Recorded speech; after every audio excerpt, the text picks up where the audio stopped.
Good morning students ninth class Hindi का second chapter है लहासा की ओर।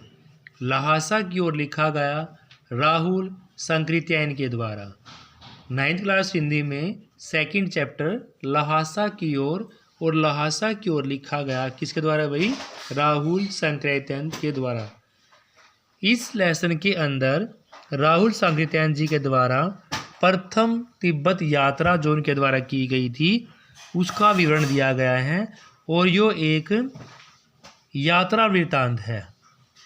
उन्होंने 1929 से लेकर 30 में नेपाल के रास्ते से यात्रा पूरी की थी। उस समय भारतीयों को तिब्बत यात्रा की अनुमति नहीं थी। लहासा की ओर राहुल संकृत्यायन की प्रथम तिब्बत यात्रा है।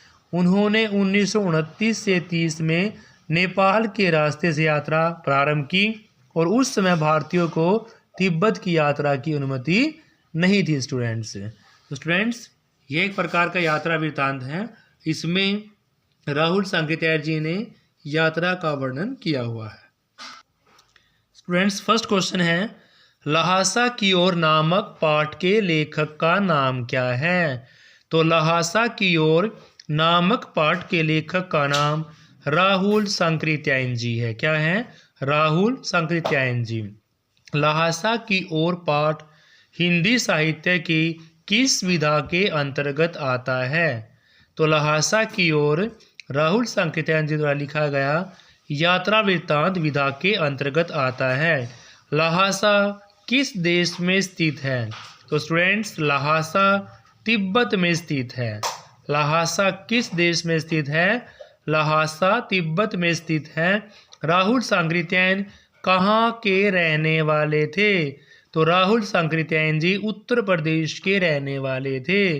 लेखक ने अपना नाम परिवर्तन कब किया था? तो लेखक ने अपना नाम परिवर्तन बौद्ध धर्म ग्रहण करने के बाद लिया था।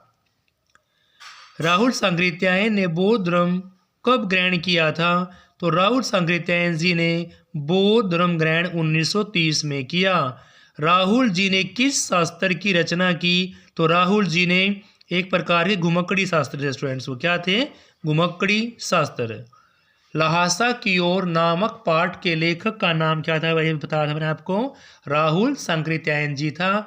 लहासा की ओर पाठ हिंदी साहित्य किस विधा के अंतर्गत आता है? तो यह एक यात्रा वृत्तांत है। लहासा किस देश में स्थित है? तो लहासा तिब्बत में है। स्टूडेंट्स राहुल संकृत्यायन जी कहाँ के रहने वाले थे? तो यह उत्तर प्रदेश के रहने वाले थे। लेखक ने अपना नाम परिवर्तन कब किया था? लेखक ने अपना नाम परिवर्तन बौद्ध धर्म ग्रहण करने के बाद किया था। राहुल संकृत्यायन ने बौद्ध धर्म कब ग्रहण किया भाई? सन 1930 में। राहुल जी ने किस शास्त्र की रचना की थी? तो राहुल जी एक घुमक्कड़ी शास्त्र थे। राहुल संकृत्यायन प्रथम बार तिब्बत किस रास्ते से गए थे? तो श्री राहुल संकृत्यायन जी प्रथम बार तिब्बत नेपाल के रास्ते से गए। स्टूडेंट्स कब गए? नेपाल के रास्ते से गए। तिब्बत का सबसे खतरनाक स्थान कौन सा है? तो स्टूडेंट्स तिब्बत का सबसे खतरनाक स्थान है डांडे। तिब्बत का सबसे खतरनाक स्थान कौन सा है? डांडे है। स्टूडेंट्स नेक्स्ट क्वेश्चन है तिब्बत में डाकुओं के लिए कौन सा स्थान अच्छा माना गया है?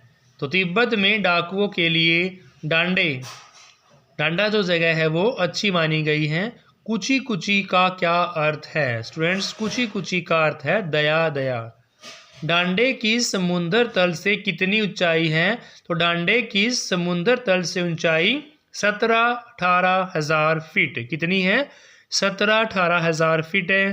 रात को लेखक और उसका मित्र किस स्थान पर ठहरे थे? तो रात को लेखक और उसका मित्र लंकोर जगह पर ठहरे थे। लेखक लंकोर के मार्ग में अपने साथियों से क्यों बिछड़ गया था? मार्ग भूल जाने के कारण वह साथियों से बिछड़ गया था।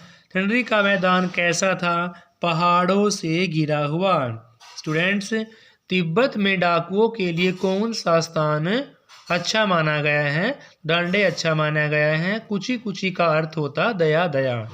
डांडे की समुद्र तल से ऊंचाई 17-18 हजार फीट। रात को लेखक और उसका मित्र किस स्थान पर ठहरे थे? तो रात को लेखक और उसका मित्र लंकोर जगह पर ठहरे थे स्टूडेंट्स। लेखक लंकोर के मार्ग में अपने साथियों से क्यों बिछड़ गया था? मार्ग भूल जाने के कारण पिछड़ गया था। इंद्र का मैदान कैसा था स्टूडेंट्स? पहाड़ों से घिरा हुआ। इंद्र समाधि गिरी किसका नाम है? यह एक छोटी सी पहाड़ी का नाम है। राहुल सांकृत्यायन जी एवं उनका साथी इंद्र से कितने बजे चले थे?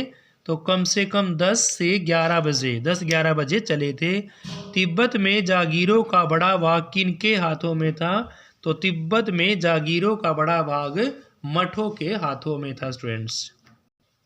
नेक्स्ट क्वेश्चन है, सेकर के मंदिर में रखी बुद्ध वचन की हस्तलिखित पोथियों को क्या कहा जाता है? तो सेकर के मंदिर में रखी बुद्ध वचन की हस्तलिखित पोथियों को कंजूर के नाम से जाना जाता है।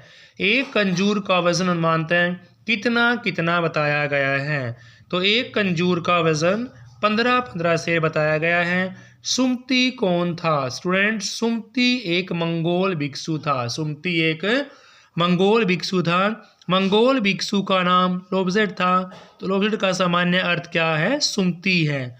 तिब्बत में किस धर्म के अनुयायी रहते थे? तो तिब्बत में बौद्ध धर्म के अनुयायी रहते थे स्टूडेंट्स। सेकर बिहार की खेती के मुखिया कौन थे? तो सेकर बिहार की खेती के मुखिया थे नमस्ते। क्या थे स्टूडेंट्स? नमस्ते थे। लेखक किस मार्ग में अपने साथियों से बिछुड़ गया? तो लेखक लंकोर में अपने साथियों से बिछुड़ गया। सेकर के मंदिर में रखी बुद्ध वचन की हस्तलिखित पोथियों को क्या कहा जाता है? कंजूर कहा जाता है। एक कंजूर का वजन अनुमानतः कितना कितना बताया गया है? तो एक कंजूर का वजन अनुमानतः 15-15 से बताया गया है। सुमति कौन था? सुमति एक मंगोल भिक्षु था स्टूडेंट्स। मंगोल भिक्षु का नाम लोबजेट था। लोबजेट का सामान्य अर्थ क्या होता है? सुमति। तिब्बत में किस धर्म के लोग रहते थे? तिब्बत में बौद्ध धर्म के लोग रहते थे। सेकर विहार की खेती के मुखिया कौन थे स्टूडेंट्स? नमस्ते थे। लेखक किस मार्ग में अपने साथियों से बिछुड़ गया? तो लंकोर में लेखक अपने साथियों से बिछुड़ गया स्टूडेंट्स। तो स्टूडेंट्स सेकंड लेसन भी हमारा यहीं पर कंप्लीट होता है। Thank you students, have a nice day, please like see class.